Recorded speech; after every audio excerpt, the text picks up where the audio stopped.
I'm Serenity Thompson, and I am your guest lecturer for today. We are going to talk about industry innovation strategies from a global perspective. So I think you've all read my bio. I'm just going to dive in and get started. Here I will share my desktop. There we go. All right.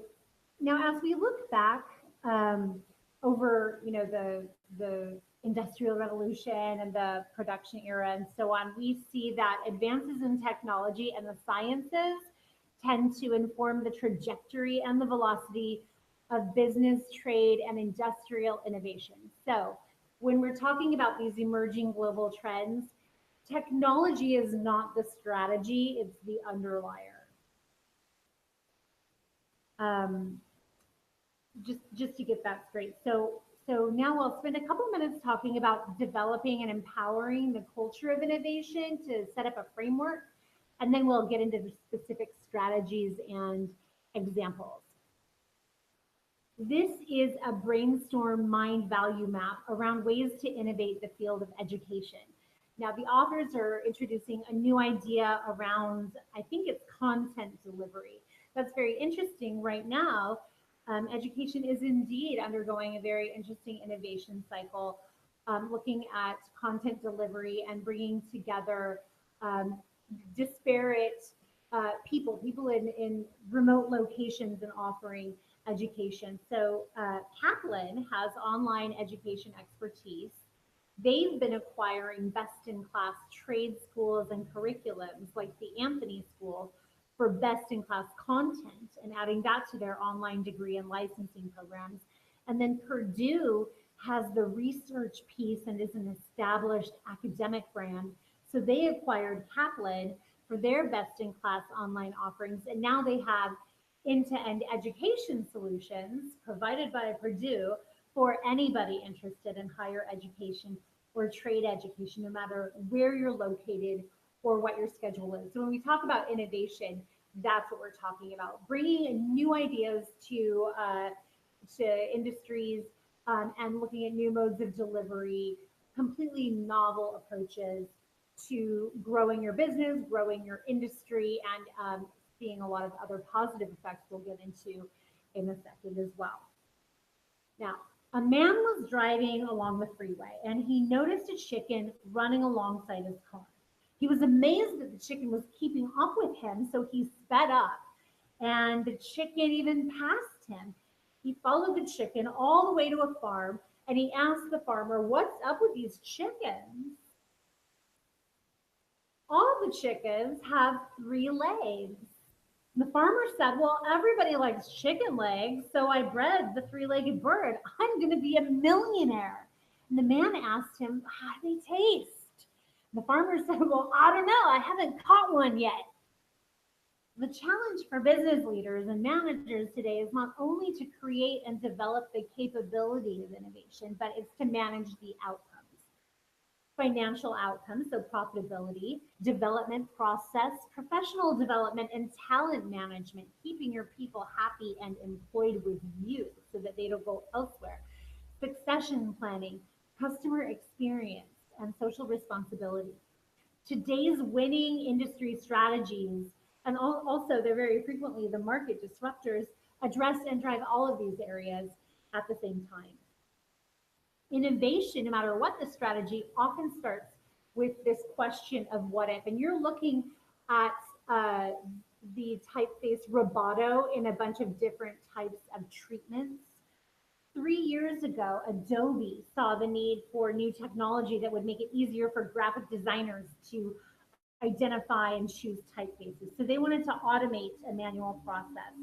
They created a prototype of a product called Deep Font that had algorithms that would do this for designers. The problem was it didn't work. It was accurate half the time, but not all of the time. So they went back to the drawing board completely. They tried new technologies. They had a success, and now it's accurate, and customers love it. So from failure comes innovation. And in some companies, whereas that initial failure might have made it never see the light of day and let's throw it in a dumpster and maybe even, damage some careers as well. Adobe embraced the failure, thinking that they taught people how to respond to what customers really needed and wanted. And, that is hard to do. You don't always get what you expect you're going to get, and that's a good thing. So as a result, Adobe built that into a larger culture of innovation. They call it a culture of experimentation. And it does have a process and a structure, but it's not stifling to the creativity and the creative process. They monitor and they track and they take away best practices, learnings, and requirements and continue to press on and create toward the desired outcome. So from failure comes innovation. Now, there is a macro trend happening around innovation by way of symbiosis. Traditionally, with mergers and acquisitions, we saw big fish eating small fish. The small fish would then never see the light of day. Oracle and their acquisition strategy is a really good example of that. But today, the big fish doesn't want to swallow the small fish. The big fish wants the small fish to act as its agile, flexible innovator, kind of like a cleaner fish or coral and algae. So now you see the large publicly traded corporates turning the small agile market disruptors into their innovation labs. And that's really what Adobe has built as well, an innovation lab. So we've established that creating a safe space for failure will yield innovation as well as support a culture of innovation with process around it. And we've also talked about symbiosis. Well, the initial results might be unprofitable, but perhaps corporations should encourage risk and reward failure. The challenge really does become in helping your leadership understand the value of innovation, and that though those results might be unprofitable, the final result is a contribution that will change the business. It will grow the bottom line, and it's going to make life better for all living beings. Those are the stakes, and that's just a tip for the future. Find your executive sponsor in your innovation project. So exploratory behavior concerns the discovery of these new products and services and markets, and it's not limited to either or. There are no limits now in the creative process and the innovative process. Industries today are transcending that perceived trade-off and embracing and both. That allows practitioners to examine relationships between learning, sharing, and outcome. We are not creating in silos and vacuums anymore. We have transparency and we have shared platforms. Faced with hard choices, innovators will find ways to transcend these trade-offs. And while the competitors are going to make the hard choice between one or the other path, the strategies that we're now going to dive into and the companies who are forging new ground and innovating are reaping the benefits of both paths, not just one. All right, so let's check out some of these strategies.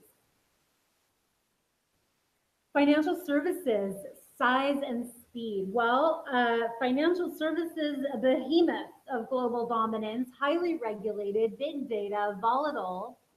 And in FinServe right now, the emerging trend is all about mobile payments.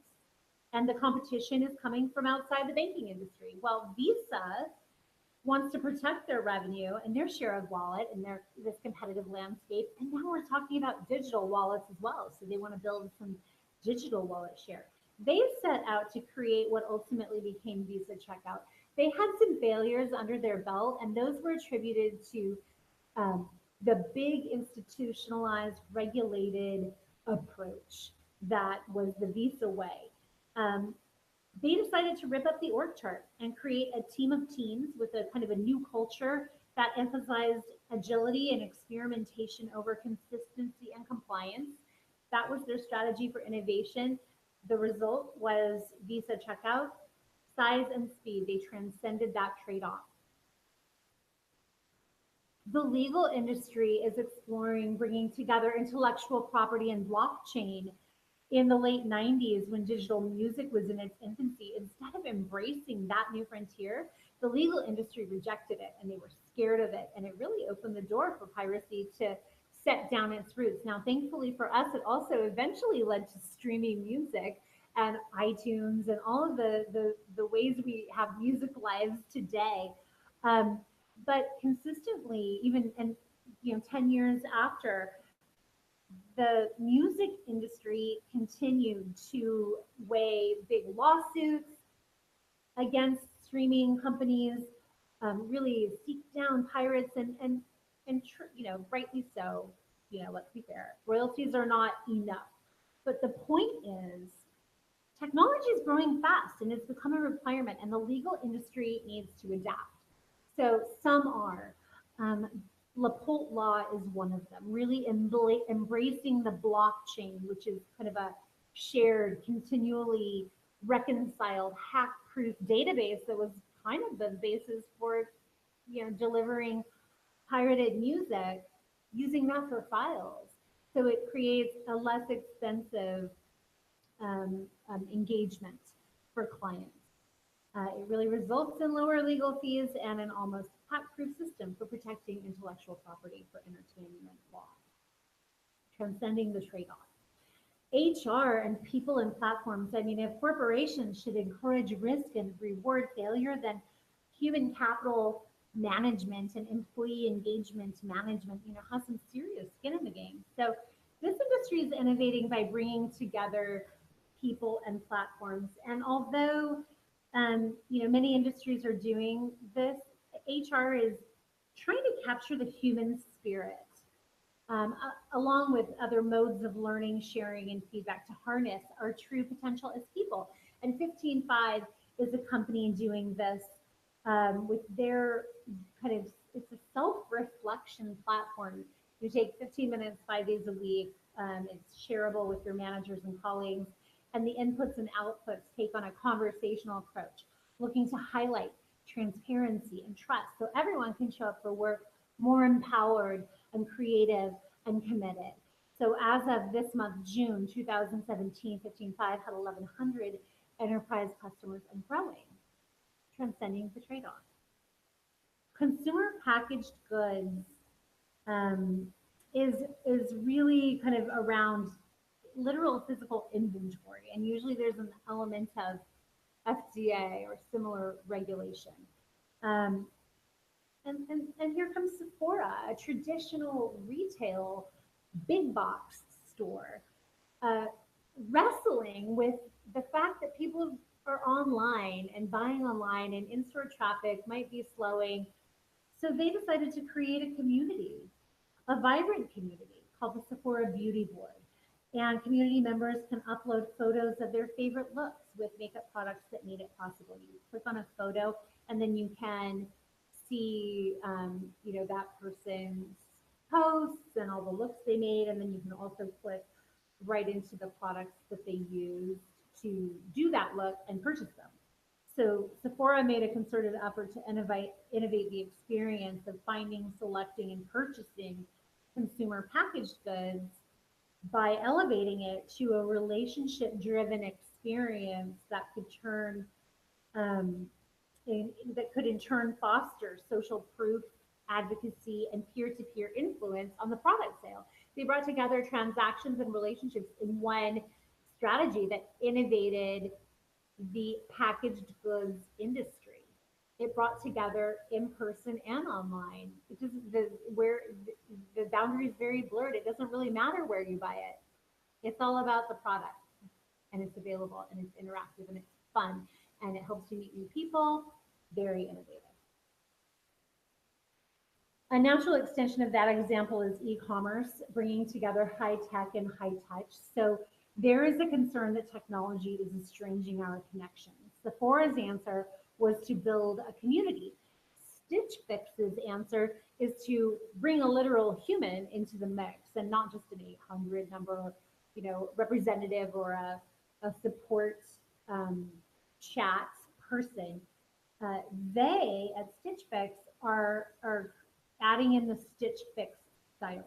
So you go online with Stitch Fix, you fill out a survey about your style and your lifestyle and what you like, and their algorithm generates recommendations that the stylist, a real live person, can then review, add in things they know about you through other communications, and select a final assortment for you based on personal knowledge, relationship, and an algorithm. So other similar companies are Brun and Gable, Latote, and Shoemaker.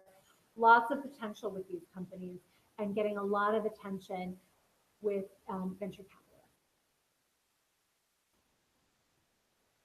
Locality and loyalty. You know, retail is an interesting industry right now because it's struggling. E-commerce is a fact of life. Delivery services are happening and kind of creating their own stock in warehouses. So, so retail is experimenting with ways to get you in the store, and they're probably going to be experimenting with ways to get product to you literally at your house so that you don't have to come in store. But that's just my forecast. And printed coupons are a huge waste of paper, and people are increasingly concerned about that. So what we're going to start seeing more of in the interest of in-store traffic is hyper locality with loyalty incentives, reasons to get people in store. Or once you're in store, reasons to get you shopping for lots of different things to fill up that basket. Um, and that's going to be with the use of beacons. So beacons emit low energy Bluetooth signals to sense whereabouts in the store, and then you can be pinged with coupons and special promotions, like on your smartwatch or your smartphone or another gadget, and the messages can be personalized. So if you're on the macaroni and cheese aisle, you can get a special deal for, four for the price of two or something like that. Drugstore chain Rite Aid recently announced a rollout um, of beacons, proximity beacons in 4,500 of its US stores. So that's going to be the largest retail deployment to date, according to ZZNet.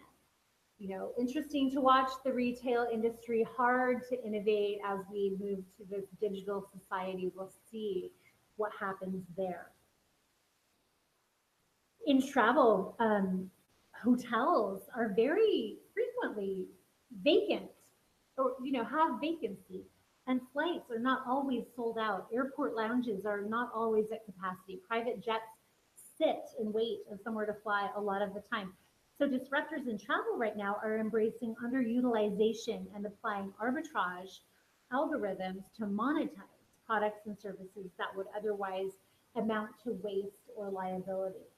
So kind of an efficiency play using an innovative approach. Flyer, Lounge Buddy, and Air Proxima are examples of companies leveraging underutilization together with arbitrage as a strategy to innovate the travel industry. Marketing, looking at bringing automation and management together to innovate, whether it's content delivery, ad campaign creation, message creation. Some of the technologies behind that are Albert chatbots, AI, machine learning. AI, by the way, is artificial intelligence, and natural language programming. And it's just incredible what is happening in this field to innovate it. In October of 2016, a lingerie retailer replaced its entire ad agency with Albert. Creative effort can be duplicated. McCann's artificial intelligence art director, this is like a bot basically, made a TV commercial that pulled even with the human made version. So ad professionals liked the AI version of the spot, and consumers preferred the concept from the human brain, but they were virtually even. And a company called The Grid now automates the making of websites in just a few minutes. Big efficiencies to be gained here. And what these examples show is that the differential in the overall experience or effect of human elements like creativity in the marketing industry are minimal. And what you're looking at is the Gartner hype cycle, I believe, that just kind of talks about the timeline with which we can expect adoption of artificial intelligence and the mainstream. VCs are in the business of funding innovation, and nobody knows more about the relationship between risk and reward more than them. Um, and one of the ways that VCs are innovating right now is to uh, take a look at how to invest, how to maximize the return on their overall portfolio. So we have diversification, and that's a calculation. But 500 Startups is pioneering something called the high frequency index model. And that's just, it's a volume play. Um, they have a belief that there's this startup ecosystem and it's, full of thousands of startups. And investors can't really pick the winner. And sure, we have algorithms, but the best way to invest is to just invest in a whole lot of companies and then to follow up on the best ones and then temper that with your diversification strategy. Another VC trying some innovative approaches to investing is the Foundry Group. So while their overall investment domain is software and internet, and then they kind of make bets, within that domain, they're also layering on another set of horizontal themes as kind of trends like robotics or machine learning. This is the machine learning landscape that you're looking at.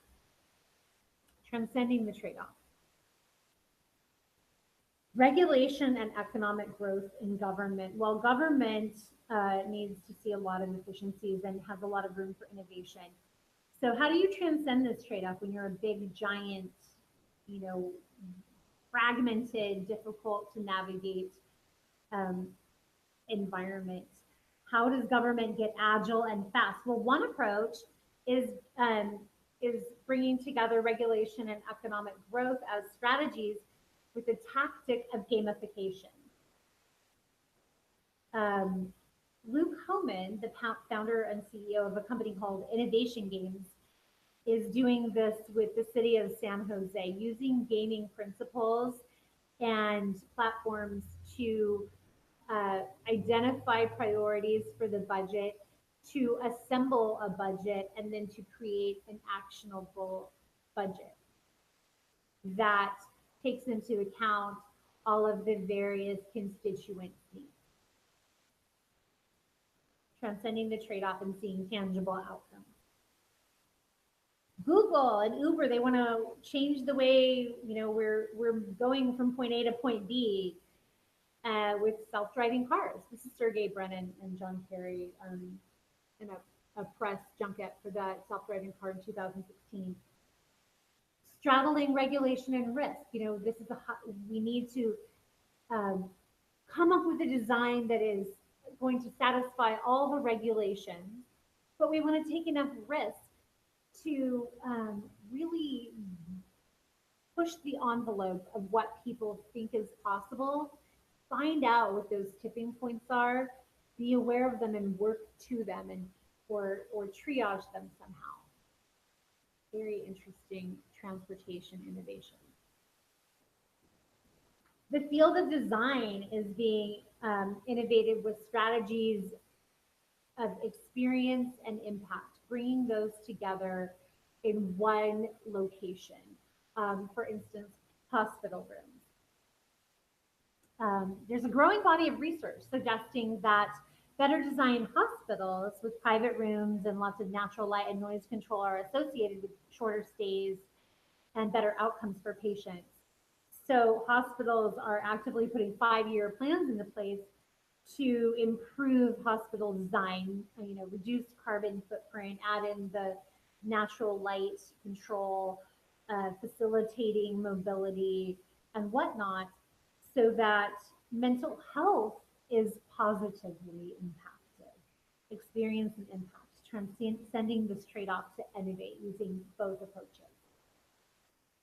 And then, purpose has become very popular as a core value for companies, and bringing together profit and purpose as a strategy is something you're starting to see a lot of, particularly in Wells Fargo, Goldie Blocks, and Airbnb. All different industries, financial services, packaged goods, and travel, but this is where we're going as a society. Wells Fargo, every employee at Wells Fargo has a mandate and a charter to focus on helping customers succeed financially and doing what they can personally, um, on a customer service level, on a community level, to facilitate that connection with their customers.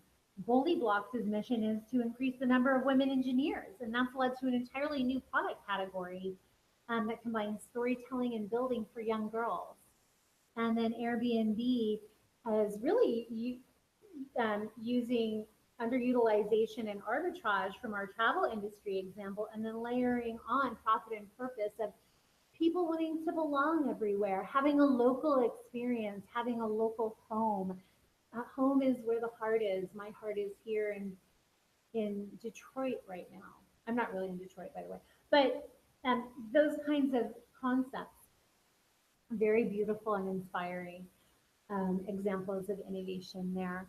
So I hope this was helpful in your studies to understanding emerging trends in industry innovation strategies and how to compete and grow and survive. Organizations need to engage um, in exploratory behavior. They need to transcend traditional notions of trade-offs to achieve significant and sustainable outcomes, and many are doing so in interesting ways, fascinating ways. I hope we can connect professionally on LinkedIn, um, or Twitter or Facebook. I am going to go to regular camera mode now. If I can. One moment. Hello. Thank you so much for your last 20 minutes or so. And I think we have a Google Hangout coming up to answer more questions about what we went over today. And I'm happy to dive into detail. I know that was a little bit of a whirlwind in some cases, really exciting stuff. So I look forward to talking to you again. I welcome your questions and have a wonderful end of the year.